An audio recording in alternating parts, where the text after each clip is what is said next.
السلام عليكم ورحمة الله. هذه قصة عن الزمان القديم، زمان الجوع الله لا يرد للعرب. هذا رجل عنده راس غنم وعنده وحدة ماعز وعنده حمارة كرمون، ويسوي فحم ويبيع الفحم بالمدينة. والله أخذ له فترة لأنه جاي ضيف واحد يستعطي، يمشي للناس وهو يعرفه ورجال مقدر ما منه عذر. تنوع قام راح له المعزة هذه شوفها يريد يذبح لها ضعيفة، ذبح له النعجة هذه ذبحها وقدمها له.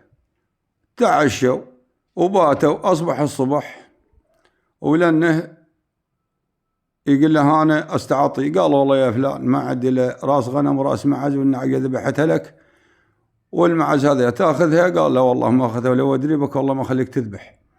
أنا مشى هذا الزلمة وهذا يلب الفحم، يلبه وين للمدينة. من يلبه ايش ظل عندها لا ظل عندها لا أكل يسدهم يوما تمرة وخبزة ومدري شني. والله هو مشي طاب للمدينة لأن الناس كلها جالبة فحم، والفحم ما واحد يقول له لو بدرهم والله ويضل، والدلال ملتمع للعالم ولا حد يشتري وسعره ما يفيد والناس مرحة. ايش قال له الدلال؟ قال عمي انت ابغى هنا وبلكن يجي شراي ناس تشتري. ما مرحوا كلهم بالمقاف مال الفحم وبيومها باردة. والله قال انا تدري خلنا حفر لي حفرة شوية وخلنا احط الفحم هذا ويجي نار تدفئ. والله حفر بالذراع حفر لحفرة، وظن هذا يسمونه قبل جلد الجلد هذا شبيه يحطون بيه الغراض الوادم ويدبغونه ما تاكل القاع. لما سحبه هيك ولأنه بيه 300 جنيه بأمر الله العظيم. يقول لك وهو لقطه وشوفه وبلش بيه وضمه وبلش بالفحم وذبه كله بالحفرة هذه. وهذا الفحامة منه من قال انجن الزلمه شاباكر شو تبيع؟ قال الله يرزقنا ان شاء الله.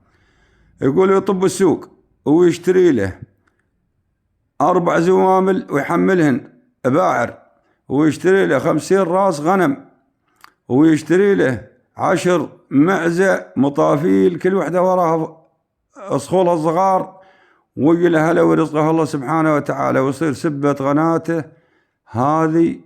وهذا الرجل موجود بالجزيرة العربية ومؤكد وحقيقي. وهذا اللي يفعل الخير الله يرزقه، وفعله الخير والله يرزقكم. واللايكات والاشتراك